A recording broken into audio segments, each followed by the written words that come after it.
नमस्कार बंधु माने आज रेसिपी होची माछ झोल। होटल भली माछ झोल आज आम घरे बनैबा। ताहा भी बहुत टेस्टी होता है आ बहुत कम समय रे भी बनी जाई थाए। तो चलंतु रेसिपी स्टार्ट करिबा। जदि मो चैनल रे नुआ अछंती ताहाले चैनल को सब्सक्राइब नियाती करंतु। पाखरे थिबा बेल आइकन को भी दबाई दियंतु जहा द्वारा मोर सब नोटिफिकेशन आपनक पाखरे पहुंची परिबो। आ वीडियो को शेयर भी कर दियंतु। वेलकम टू माय चैनल रोसे विथ सरिता। मुझे अधा केजी माछ नहीं माछ रुही माछ नहीं आपड़ जेकोसी भी माछ नहीं पारे। से गोटे चामच हलदी गुंड देबा, गोटे चामच लंका गुंड, गोटे चामच गरम मसला, 1.5 चामच लुण, आधा चामच अदा रसुण पेस्ट, सबू को भलसे माछरे भलसे गोले नेबा।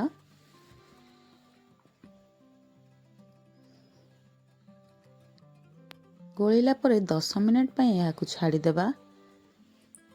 दुईटी टमाटो मु मीडियम साइज रो नेछि, दुईटी पियाज, दुईटी कंचा लंका ए सब को हमें ग्राइंड करि नेबा। मेठी ग्राइंड करि नेछि।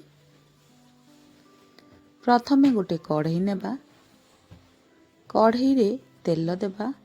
सोरिष तेल व्यवहार करिबा जा द्वारा माछर टेस्ट भल आसीबो। तेल भल से गरम हेले सेथिरे माछ को पकेई देबा।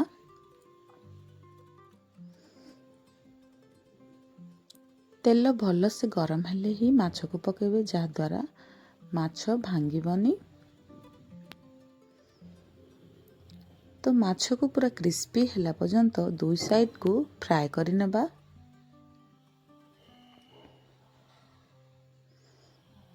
एठी दुई साइड क्रिस्पी ही गलानी बाहर करि नेबा।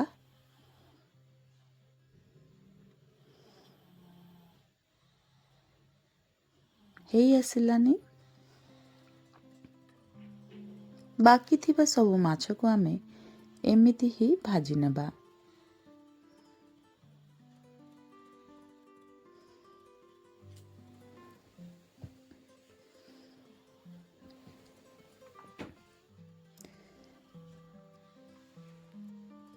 मुंड भी भाजी नेबा।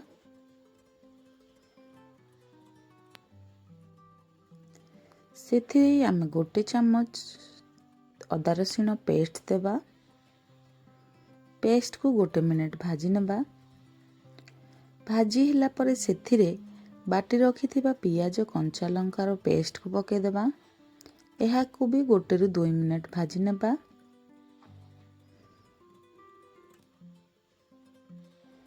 एठी भाजी ही गलानी सेथिरे टमाटो को भी पके देबा। एहा को भी गोटे मिनट भाजी नेबा।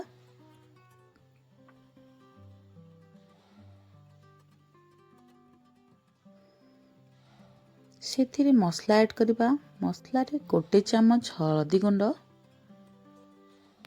1.5 चामच लंका गुंड, आपण राग हिसाब रे नै पारिबे,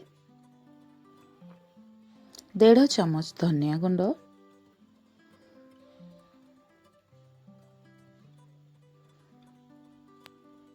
स्वाद अनुसार लुण। भजारे आमे माछ देथिले एठी देखिकी लुण देबा। मसला को पूरा तेल छाड़िला पर्यंत फ्राए करि नेबा। एठी फ्राए हेई आसिलानी। आउ गोटे मिनट यहाँ को भल से फ्राए करिबा।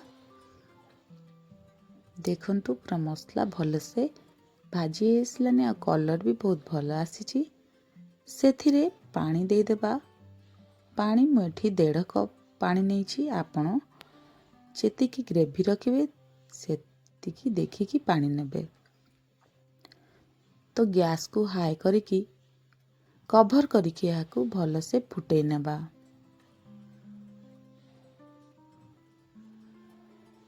एठी ग्रेवी फुटी ही गलानी। सेथिरे आमे गोटे आंबुल पकेबा जहा द्वारा टेस्ट भल आसीबो। आपण चाहिले स्किप भी करि परिबे। ତ ଫୁଟି ହେଇ ଆସିଲାନି, ସେଥିରେ ମାଛକୁ ପକେଇଦେବା।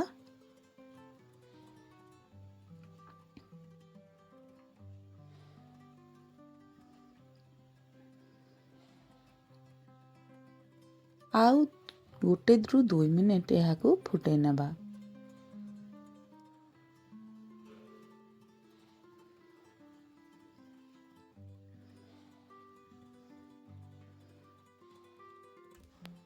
ଏଠି 1-2 ମିନିଟ୍ ହେଇ ଆସିଲାନି, ଗ୍ରେଭି ବି ପୁରା ଗାଢ଼ା ହେଇଗଲାନି। ସେଥିରେ କିଛି ଧନିଆ ପତ୍ର ଆଡ୍ କରିବା, 1 ଚାମଚ ଗରମ ମସଲା, କଭର କରିକି ଏହାକୁ ଆଉ 1-2 ମିନିଟ୍ ଫୁଟେଇ ନେବା।